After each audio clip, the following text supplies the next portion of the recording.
Gaza is essentially a refugee camp. It's people who lived in what is now called Israel, who were expelled from their homes, pushed out.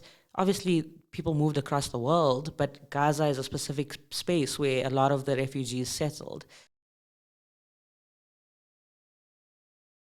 Welcome back to the Born Free podcast. My name is Khumo Kumalo, and today we're going to be speaking about things that pertain to South Africa but are outside of South Africa. But we're going to be talking about a very pressing issue. We're going to be talking about Palestine and particularly what's been happening, because it's a severe situation and it's pretty detrimental. It's pretty dire. And today we're going to be unpacking what's been happening, South Africa's involvement, and all that is. Ammarah, how are you doing today? Hi, I'm doing well, thanks. How are you? I'm doing good. So you're from the Palestine Solidarity Alliance. There's a lot that's happened over this last 2 years, if I was to say so. Firstly, there was the Wits encampment that happened last year. And then secondly, there's been all the developments that have happened up until this place. To what we know at this moment, Israel, of course, is moving to an occupation of Gaza and what's particularly happening in Palestine. There's growing calls for individuals to say that there ought to be a ceasefire and that there ought to be an end to the conflict. But I want to particularly start at an interesting place, and particularly where South Africa was involved. I want to start at the universities, because what I read from the university standpoint was, firstly, there's many South African universities which have a tie to not Palestinian institutions, Israeli institutions or companies that are in support of Israel. And that was a very big push, particularly from the Palestinian movements that were on the ground and from students, to say that there should be a divestment. Particularly starting from that point, can you explain to us what people think the responsibility is of these institutions and where these organizations have particularly engaged? For sure, yeah. So it's a bit of a roundabout explanation, but there has been now quite a few universities that actually do have links with Palestinian institutions, I think because the need is obviously growing.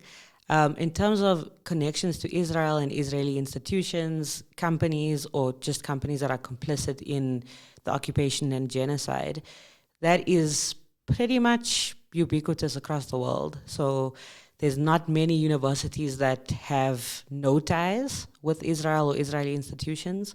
I guess you would think and hope that like South Africa would take the model stance and know who to cooperate with and who to stay away from. But in a sense, the bigger problem is that university spaces have become very corporatized and commercialized spaces. So there's a lot of corporate funding that universities accept, and that can come from a variety of sources. There's a lot of really awkward and inappropriate relationships with maybe families that might donate a lot of money, who have particular agendas. And then there's the actual institutions. And what the basic call for divesting and cutting ties with Israeli institutions, what that means is based on the fact that Israeli universities and pretty much all of Israeli society is set up specifically to maintain the occupation, to maintain the genocide, to maintain the ethnic cleansing of Palestine. So it's kind of like if people were, if there was like an apartheid university in South Africa and that university's goal would be to create research to maintain the apartheid year. And that's not like a fictional kind of scenario. That is literally what these universities are created for. A lot of the students would do research projects where they're developing tech that's then used for surveillance, specifically on Palestinians. A lot of them are in weapons development, military research, and it's all kind of aimed at trying to make sure that Palestinian freedom is more and more impossible.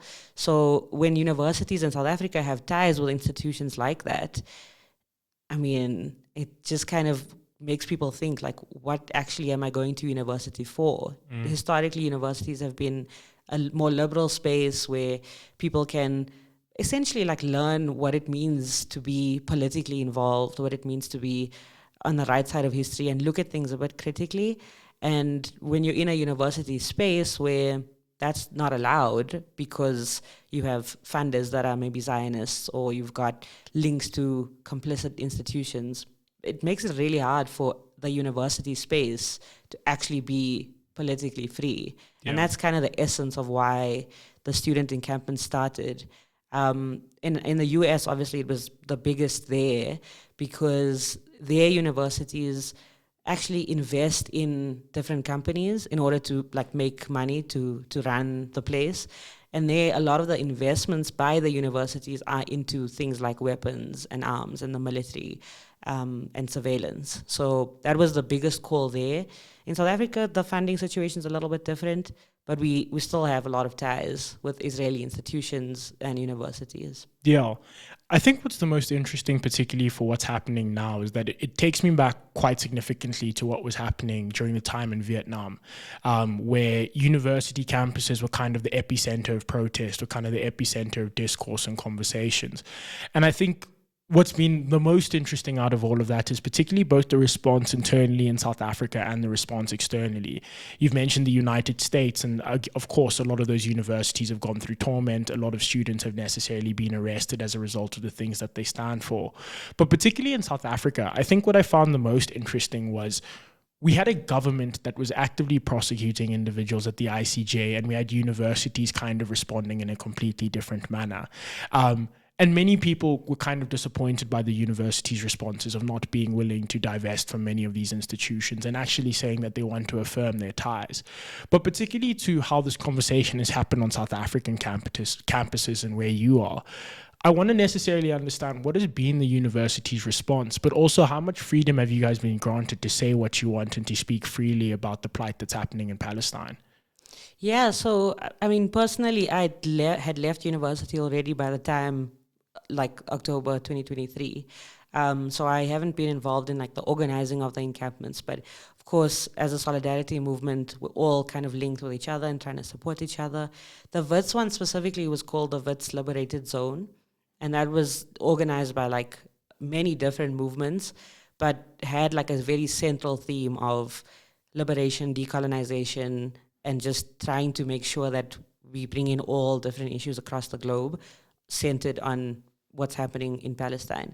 And I think what we saw there was the same response we saw at Fees Must Fall, same response that we've seen even the apartheid police enact on Black South Africans, which is just like immense brutality.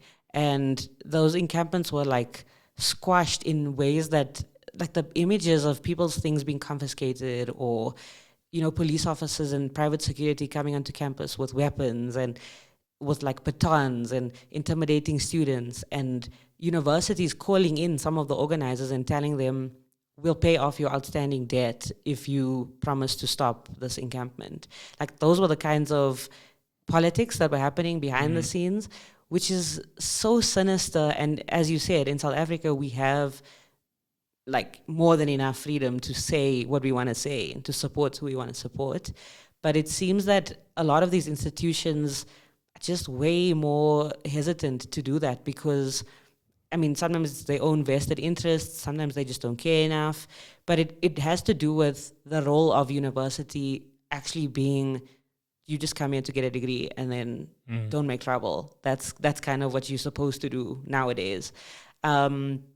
And it was particularly devastating, I think, to see, again, like security forces just demolishing things that students had worked really hard to build, like the sense of community. And there were different tents, different spots. There was like relaxing zones. There was like artist zones. And you could see that people were creating a sense of community. And that was physically removed. But I think the deeper problem is that is being removed in general across the world. Yeah, and I think looking at this conflict has been relatively interesting, right? Because from October 7th, 2023, there was, I don't want to say a universal agreement, but I think there was a universal understanding that Hamas at that specific instance had done something wrong. And I think this then splintered how the world looked at this conflict for the rest of time. There was individuals who were able to recognize that Hamas was actually responding to years of oppression that they've been dealing with, and occupation and abuse that's come particularly at the hands of the Netanyahu administration and Israel as a whole. But then there's the other side of people who said, no, these people are terrorists, these people are bad, and everyone essentially is a terrorist. And I think that's a very interesting narrative because, once again, I feel like, particularly in South Africa, but even globally, we're split on a very simple issue, which should be about humans, which should be about the human suffering that's going on. Because particularly if you fast forward to where we are now, and you think everyone's kind of calling it a genocide at this point. The threats of famine are kind of growing quite significantly, the denial of aid. And from an international standpoint, the UN's even come out to say that they actively need to get the support and get the aid on the ground to ensure people don't go through the amount of suffering. Particularly how you guys have engaged this as the PSA. What has been the thing that you think people haven't necessarily understood about this conflict? But also, what do you think is the thing or the nuance that people are missing in the conflict, which leads them to then necessarily not noting the humanitarian suffering or the degrees of suffering that are happening as a result of the Israeli government? I think there's a few kind of reasons. The first would ironically probably be referencing it as a conflict, which is something that everyone I think did, maybe knowingly, maybe unknowingly, I'm not sure. But that's been a narrative that's been purposely pushed in order to make it seem like it's just these two groups of people that can't seem to get along and we don't know why. And that kind of narrative, I think, fell apart in the months after October 7th. But at the same time, everyone that, might have heard about Hamas for the first time on October 7th, essentially they've missed plus 75 years of history. And so people who start at Hamas, Hamas is one of the newest organizations, like resistance movements in Palestine. And it's a lot of the people are young there because many of them have seen other movements try their luck at getting freedom for Palestine and have either seen them sell out or be completely decimated. So Hamas is just the latest movement, but it's not the only one, and it's not unique in what it's trying to do. Wherever there is oppression, people will resist. That's a fact of life and a historical fact. So I think people that were surprised that October 7th happened would not have known any of the context before. And I think at that point, it should have been a wake-up call to say, okay, I've missed out on the history. Let me check what that is. Yeah. For a lot of people, they just saw the images or the stories or heard testimony and they just ran with that and carried on. Not to say that there wasn't atrocities committed, but a lot of the testimony has now been proven false. So the stories of beheaded babies and mass rapes, all of that has been debunked. But the noise that was made when that was a claim compared to when the facts were discovered is completely different. Just like the accusation just carried on and on and on. And that still remains something that I think, people are rightfully scared to dismiss atrocities and to dismiss human rights abuses. And so that's why it's easy to say, okay, who committed them? Hamas. Okay, that makes Hamas bad. And then full stop. That's an easy way of working through what's actually very complicated. So to understand what got Hamas to that point, and obviously I'm not a spokesperson for them, which, pretty much every pro-Palestine person has been accused of being.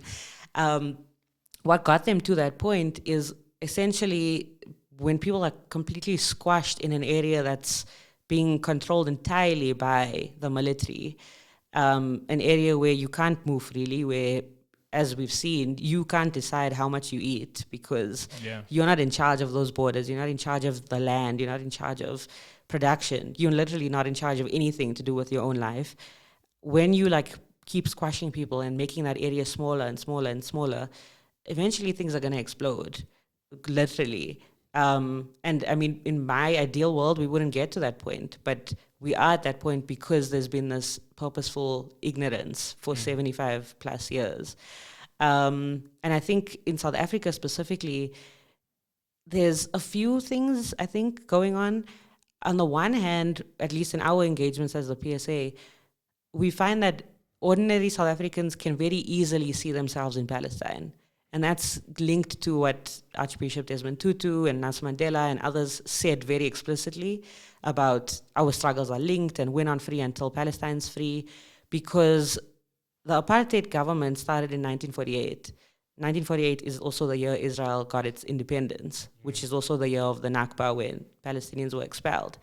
And so there is this parallel life where the apartheid government in South Africa and the Israeli government were essentially sharing tips, trying to figure out how do we do this thing of trying to make us as a minority of people control a majority of people who are not part of our group. So yeah, there is, when you explain that kind of context to the ordinary South African, I think that clicks pretty well. That's not a difficult thing to explain. What we've found that's been like a bit harder to deal with or address is obviously South Africa has millions of problems. And so there is kind of an urge for people to say, okay, it may or may not be a genocide, but what am I supposed to do about it? Like, I'm trying to feed my family. I'm trying to get a job. I haven't worked for 15 years. And I think that is maybe what the next challenge is for us as solidarity movements, because those issues are very much linked. It's part of the same global system. And it's not, we care more about Palestinians right now and we'll care about you as a Black South African later. It's actually, we're all kind of fighting the same fight if we just look at the details a little bit more. And that's been a bit harder to do. And that's where like trade unions and labor movements, and even the government to an extent, has been helpful in helping us get that narrative, because it's essentially trying to join two groups of people who shouldn't be divided into one. And that's been interesting, but that's, I think, the most important work to do. And then you get like the third group of people who are either like just incredibly racist towards like Muslims and Arabs, or people who just don't really care that much. And that has been the worst, I think, to deal with, because I don't know if you've ever tried to force people to care about something, but it's the most like unrewarding work ever, because not even because like they are the ones suffering from poverty, but just because okay, it's far. What must we do? Like, it's not our business. Or, you know, we don't want to be anti-Semitic, and so we just won't say anything. But there is obviously an important way of speaking about Israel's atrocities without being anti-Semitic. And that's just a skill that people learn. As you get more into the history, you understand.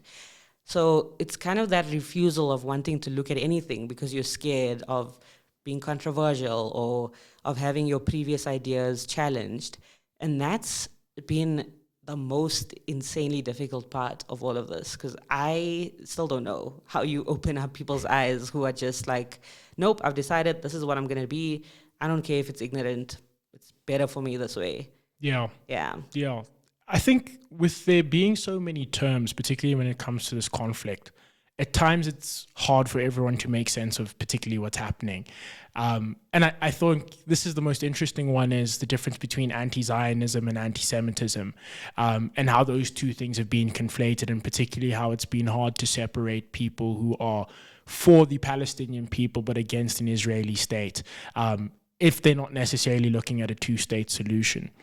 And particularly when you've engaged those nuances, and particularly when we're engaging communities which both have history where they've been victims as a result of certain systems of oppression, both have histories of violence against each other, there's quite a lot of tension and emotion that's actually built into this conflict that a lot of people don't necessarily see. And I think it's fair to not say it's a conflict, but more into the history of these two groups that exist in the same place and same land. And I want to particularly understand what the PSA's stance is, because is it to say that they are for a two-state solution, they're against a Zionist state as being argued for at the moment? Is it to say that they actually are for potentially a sharing of states where there's a secular government that rules over the entire area? What particularly is that solution? But secondly, how have you guys navigated people saying that naturally being anti-Zionist means that you have to be anti-Semitic and you're against the Jewish right to their own independent land and their own protection that they call for? Yeah, so I think on the first one, I mean, we only take our kind of demands directly from whatever the Palestinians have said explicitly. So the PSA is part of the South African BDS coalition, which is the Boycott, Divestment and Sanctions movement. And that, basically all the BDS in every single country is linked to the National Committee, the BNC, which is made up of Palestinian civil society. And so our like political stances in that sense come directly from there.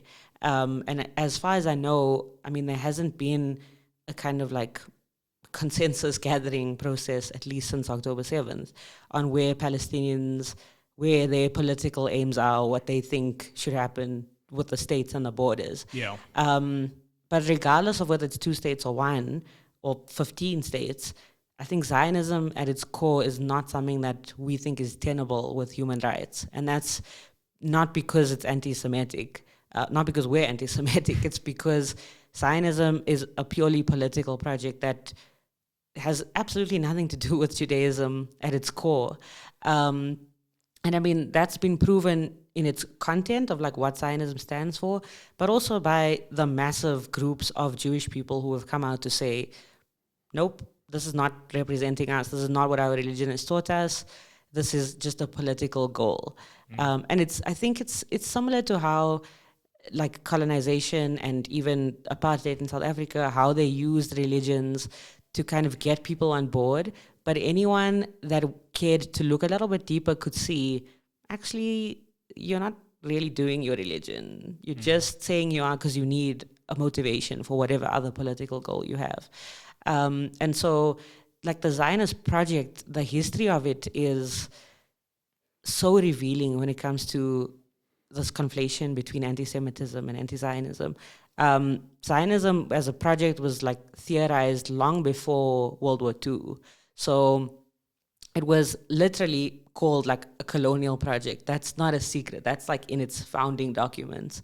And the idea was that, yeah, to some extent, people thought, okay, the Jews need their homeland, and the homeland being where historically they lived. And there are some things about that land being promised to Jewish people, but being promised to you versus like requiring you to like murder Palestinians is like two very different things. And here you kind of see the similarities between how the United States was created with the whole like manifest destiny. It is our, like, it's the instruction from God that we must kill all the Native Americans and take over the Americas. Like, it's trying to use something that's deeper than just, we just want to kill them because we want land. Like, that doesn't sound like a good sell. You know, you need to have a bigger narrative there. And there was anti-Semitism, especially in Europe, which I guess gave credence to this idea of, okay, Jews do need to be safe.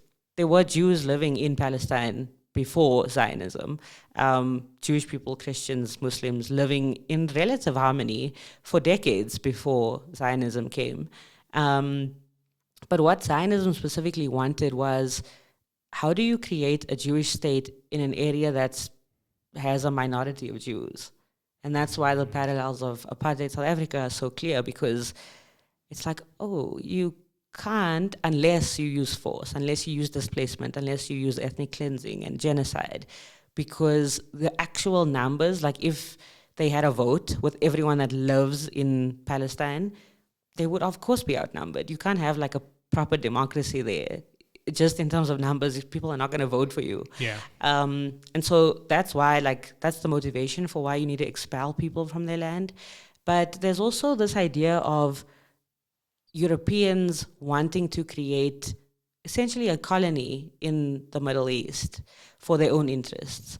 And this was now, like, before the USA was the player that it is now. It was mainly like Britain, France, Germany to an extent, who wanted someone that was going to represent their interests in the Middle East, because all of the Middle Eastern countries were obviously not impressed by what the West was doing. And so they needed people who were going to essentially be like diplomats, is basically what it was. Like, you know, you're going to report back to us, but you're in that land and, you know, you make sure our interests are served. And that's clearly in the documents that like explain what Zionism is. And that's clearly in the documents where the British said, we're giving this land that was not theirs to give to the Jews. But it's clear that it's not just any Jews. It's clear that it's the Jews who specifically are going to carry out this like Western idea of what it means to be civilized. And then obviously once World War II happened, which granted was an historical atrocity that we should never forget, that kind of gave the final push to say, okay, actually, as Jewish people, let's go quickly. Before then, Zionism was not really something that people were interested in. Okay. And once, I mean, of course, if you're getting genocided, you will consider all of your options. Yeah. So since then is when it's become like the only way Jewish people can prevent another Holocaust happening is to go to Palestine and occupy it, which doesn't make sense. Like, that's not a logical conclusion, but it's become so internalized that a lot of people feel like if you say Jews shouldn't have a homeland, you're saying Jews should die. Yeah. You're saying Jews should be killed. You're saying Jews don't deserve to live. And that's like, no, that's a completely different sentence. What are you talking about? And that is like strategic. A lot of the Jews that live in Israel now are from Western countries that were invaded by the Nazis. So like a lot of people historically from Poland. The current prime minister is actually from Poland. And there's a lot of people from the US, but basically it's mostly Europeans that live now in Israel. And so I think that should have given people the signal of like, it's a place that's calling itself a friend of the West. It's a place that's now dominated by people from the West. It's funded entirely by the West. I wonder what their interests are. Like, it's quite simple to see that this is essentially a colony. A colonial like outpost is basically what it is. But I mean, in Jewish scripture, and obviously I'm not a scholar, but in Jewish scripture, the idea of like Jews living together in one place is actually not something that Jews are supposed to do. They're supposed to live in like diaspora until, there's the next step, which is not done by them. It's like a divine step that's given. And so the idea of like going there, invading, killing people is very anti-Jewish. And I think what's been done in the name of Zionism is clearly anti-Jewish as well. There's things like the Hannibal Directive, which is if we see people in a specific area that we deem need to be killed, we'll kill all of them. We don't care if it's Israelis. We don't care if it's Jewish people. We don't care because they are targets and that's all they are to us. And that's a policy they've admitted they've used even on October 7th. So when we look at like the death toll, a lot of the people that were murdered were killed by Israel. If you look at the pictures of the destruction, like the kinds of explosives, Palestinians don't have access to those explosives. You can see like, oh, this is caused by this type of bomb, which only Israel has. So there's a lot of contradictions in the Zionism equals Judaism conflation. And once you see that, it kind of all unravels for you and you understand, okay, not only can I be anti-Zionist and, still love Jews and think they should live, but actually it's very important that I do that. Because if I say all Jews equal Zionists, then I'm saying all Jews are like murderers of babies or are willing to genocide people for land or are willing to, serve in the army and commit all kinds of atrocities and video it and make TikToks about it. Yeah. And that feels like, surely not. Surely you can't say that about like a religious group. So I think once you get at the logic of, the lack of logic in like Zionism equals Judaism, that kind of helps people see the difference. Yeah. But I mean, to be fair, the biggest group of Zionists is actually Christian Zionists. And so, I mean, but you can't call anti-Zionist anti-Christian because you understand how silly that sounds. But that's, again, like evangelical Christians specifically, who have this idea that Jews need to go back to the land in order for the Messiah to arrive. And that will also lead to the destruction of Jews. And like, that feels very anti-Semitic. So it's like this conflation that's purposely and very smartly done. And it needs us to be a little bit brave in thinking beyond what we just see or beyond what people want us to see and then stop. We need to just push a little bit further. Yeah. I think genocide's an interesting word in the 21st century, right? If you're in South Africa, there's apparently white genocide. In Palestine, it's of course just genocide. You can clearly see that. But then there's also the history of genocide that is closely related to Jewish people. And I think the most interesting thing is this idea of two victim entities going against each other. And the reason I say two victim entities is because on one end, as you already said, there's many people within the Jewish community who would say that as a result, Israel was actually created after the genocides that happened in Nazi Germany, and therefore they need the right to protect themselves, they need a state. And interesting, now they're the ones persecuting genocide, not particularly Jewish people, but particularly the Israeli administration. And I'm interested in terms of the shift that's taken place, particularly to this conflict and particularly to what's been happening, because it went from overnight being seen as a conflict to then being seen as a oppressive situation to then being declared a genocide. And that progression has been, firstly, one, very scary, but I think secondly, very saddening in the fact that we haven't heard more international calls for there to be sanctions, there hasn't been international calls for people to end their allyship with Israel. And I think what's correctly identified is that for many of these Western nations, losing Israel as an ally is just not an option for them. They need to have control within the Middle East. It's the best point to get influence and resources, and Israel helps quite a lot with military support to those nations as well. So just from a military standpoint, especially if you're in Europe looking at Russia, Ukraine, there's potentially the inability to say that Israel's not our ally. And I guess the most telling situation of it now is like Macron's not necessarily going to recognize Palestine as a state, and he's likely going to delay that. But particularly around this word genocide, which is, from my understanding, a systemic and institutional way of exterminating individuals, and particularly for what's happening in Palestine. What do you understand of the human suffering that's taking place on the ground? Because it's gone from just it being a bomb here, a bomb there, to now it's gone to actively starving populations. I mean, they say 22% of the population is likely going through a great deal of torment, doesn't have access to food. We still see the active killings of individuals on a daily basis. But particularly when we are speaking about genocide, what's the thing that's made everyone get to that point and to declare this as a genocide? I think the ICJ ruling kind of gave people permission to call it a genocide. A lot of people were scared of using that word because it's a legal term, obviously.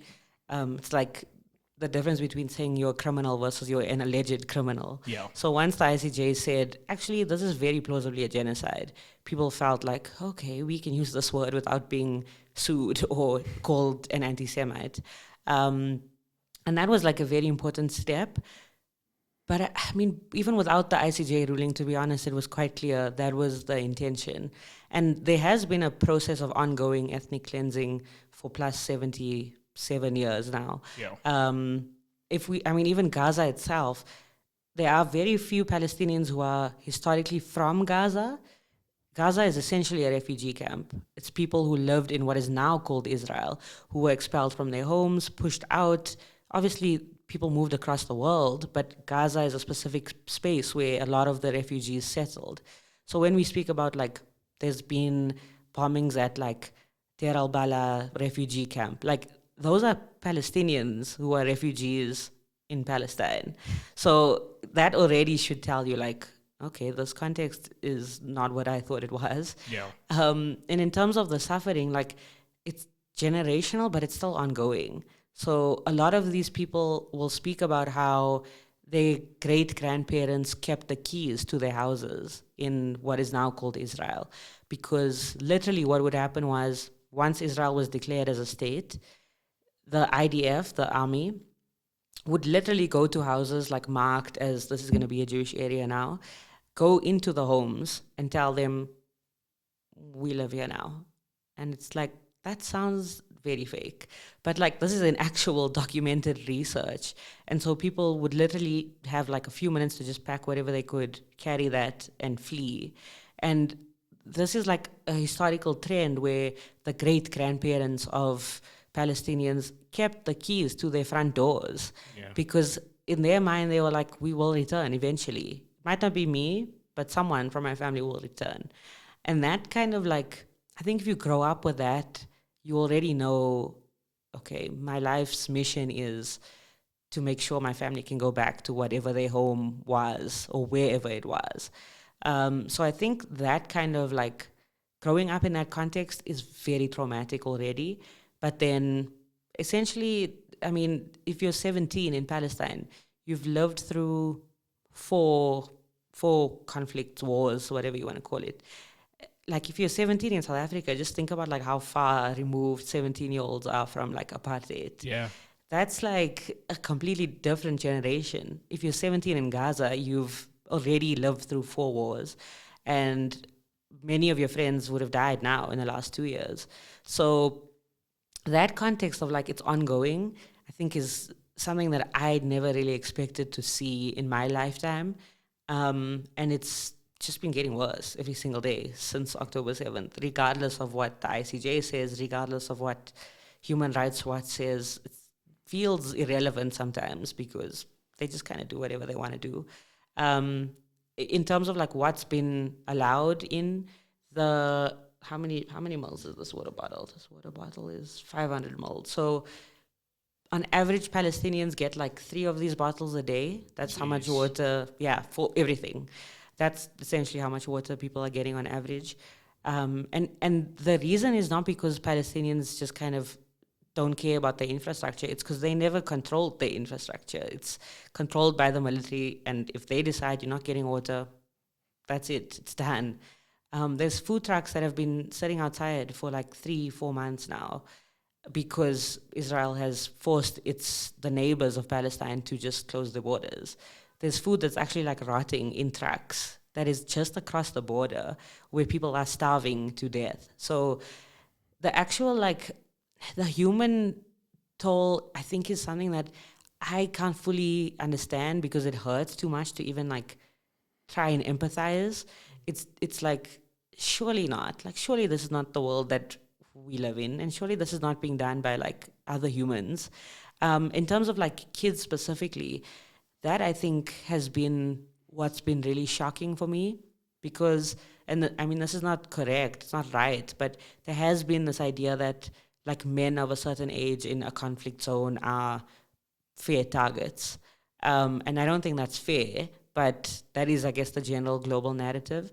But there's always been this idea of like women and children are not to be touched. Like you cannot bring them into conflict. And like Israel just doesn't care in a way that I've never seen or heard of, at least in like the modern era.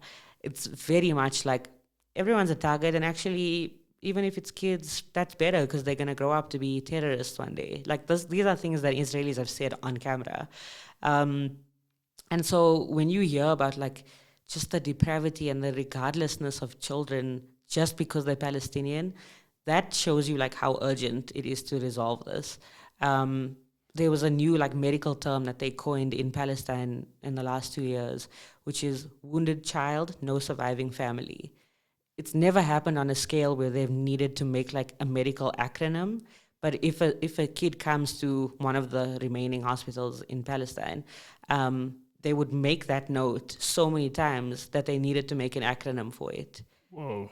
All of the family was killed. The child was wounded, possibly needed like an amputation or some kind of surgery, blood transfusions.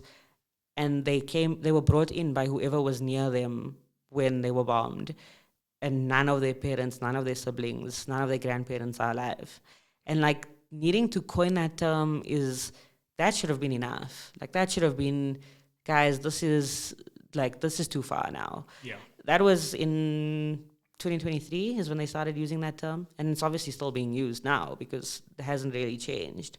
I just want to reflect on like just how many like children specifically have been killed. But that doesn't presume that everyone that's not a child should have been killed.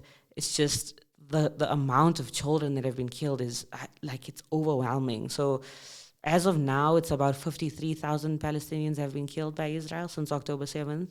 And that's like a relatively conservative estimate. There's still people under the rubble. There's people that no one knows where they are and are most likely dead. Then of that, there's over 18,000 children that have been killed. So the population of Gaza is about 50-ish% children, and it's like just under 40% of them make up the death toll. And that's like, I don't know, like killing one child is not bad enough. You went to 18,000 and you're still going on. And I think that's like, I don't even know what 18,000 children look like. Like if I line them up in a room, I'm trying to think like how big does this room have to be? And then all of them just gone. I mean, some of them not even being one yet.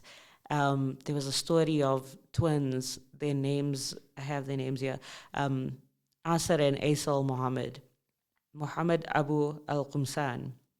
They were like 4 days old. And so they were at home with their mom, and the dad went to go get their birth certificates. And when he came back, all of them were dead. The whole building had been like bombed. Crazy. And that's like, your kids were 4 days old. They didn't even have a birth certificate. Like, this is the level of, we do not care what we kill as long as people die. That's fine, because they must know we are in control. So that mentality, I think, allowing that is dangerous, not just because it means more Palestinian children will die, but it gives license to other people to act like that as well. Yeah. Children are no longer off limits. I don't know what's coming next, but it does feel like this is an advert for what could be. And that should terrify everyone, regardless of where you live. Yeah. I think it's saddening because, yes, if you read all the reports, everyone will attest to the Israeli government claims to be killing Hamas soldiers, which I guess when then you look into the statistics, which initially the West kind of denied at the onset, and now kind of seems to be dabbling and talking about them, but not necessarily identifying who the people are, what they are.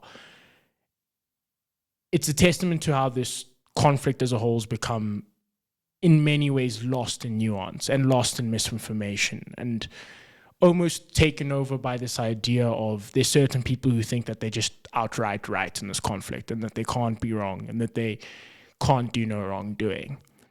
I think where I want to switch gears in closing is you mentioned Christian evangelicals. And I think this is a very interesting point because yesterday, at the time of this recording, the New York Times came out to report that there was Project Esther, which was created by the same people who created Project 2025. But the more interesting idea that came out of that was this belief that there is a very strong Christian backing for the Zionist state that currently exists. And it's actually not Jewish people who are actively pushing for a Zionist state. Now bring in Donald Trump, a person who's been very interesting when it's come to this conflict, initially claiming to be able to bring peace to the world before he stepped into office, then claiming that the Palestinians should move elsewhere to a different country and should seek refuge elsewhere, and then having meetings and envoys with the Middle East and then selling them weapons. If you have a humanitarian concern, the only concern you have is that this conflict is only going to get worse if people are buying weapons and if people are rearming. Because what we understand is a lot of the allies to Hamas were shut down by Israel in the last year or so. But now where we stand, and particularly looking on forward to what's happening in particularly this genocide and particularly in the area, what do you make of Trump's contribution? And where do you think people should necessarily evaluate Trump? Because on one end, and this was the thing I read very, very strongly in America, a lot of the reason why Trump was voted in by people who were pro-Palestine was because they believed the Democrats weren't doing enough. The Joe Biden administration wasn't willing to stop a lot of the enarmament of Israel, and only towards the end of his term did he stop saying that he was going to stop sending weapons, and that was overturned by Trump. But now Trump has come in, and there was hope for change. There was hope for better. There was hope for an improvement. And it's been pretty hard to read what his alignment is. And particularly from your standpoint, how do you view Trump in this conflict? How do you view the role that he plays? And do you think he has more influence than is being credited to, beyond just the ability to say that he believes peace should come and there should be a ceasefire? I would say that any president of the USA has pretty much all of the power. And that's fundamentally the problem. So even at the UN, when all the other member states vote for sanctions, the US has just vetoed them. The US has just vetoed ceasefires. And that level of power, it was abused by pretty much every president of the USA. But we've seen that specifically now be abused by both parties. And I think that's been shocking, again, probably to people who weren't paying attention. This is what America does. They are an imperial power who will protect their imperial interests, no matter who they have to ally with to do that. And that's, I think, fundamentally what people maybe misunderstood when they said Trump is better than Biden. In my opinion, they both suck. If I was an American, I would not vote for either of them. I wouldn't touch them. They were like better, I think, independent parties, green parties that I would have rather voted for. But I think the dissatisfaction with Biden is because the Democrats actually lied, essentially. They did this thing of like, we care about Palestinians and we don't want war and we love international like humanitarian law and we don't want people to die. And then with the same in the same breath, were then giving more weapons, like billions, if not trillions of dollars to Israel, continuing to say, if they do this, it's a red line, and then they did that, and then nothing changed. And I think people were maybe more frustrated at the lies because the Democrats were pretending to be someone that they were not. And in essence, I think maybe the switch over to Trump is like, he does change his mind a lot. And I think he's not principled as a person, because his goal is always, how do I maintain power or increase power? Which is what the USA does. Like, in that sense, he's a great American president, because that is literally, he's not pretending that there's something else. Like, it's not a benevolent country. Like, this is what they do.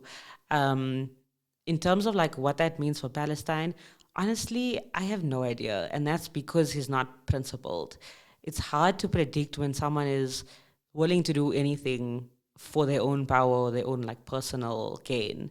I've been reading that apparently he's like had some fights with Netanyahu. I don't know if those are like real reports. I don't know if they mean anything, but I think the bigger issue is us as the rest of the world. Do we allow the USA to just continue to be the decider of everything? Like, essentially, they get to decide what history will be, because if they don't want to approve something that the rest of the UN says we should do, they just don't.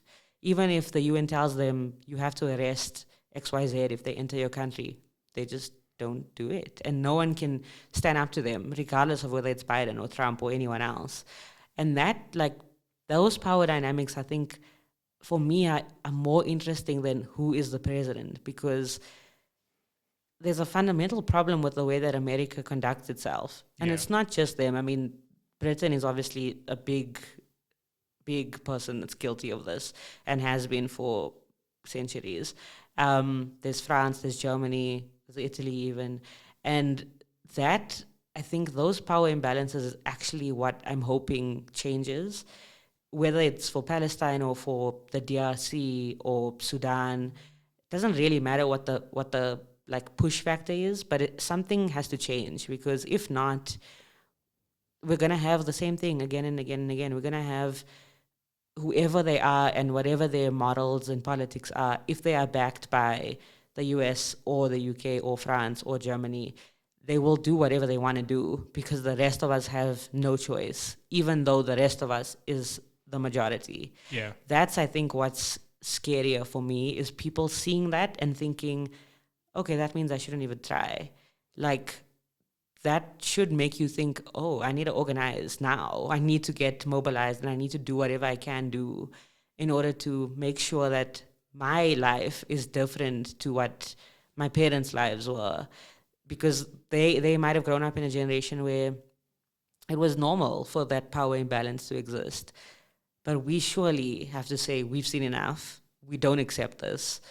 I mean, young people are the majority again. So, like, it shouldn't be something that's disempowering. It should be something that tells you, actually, I can easily identify, like, who my enemies are, and therefore I can organize against that.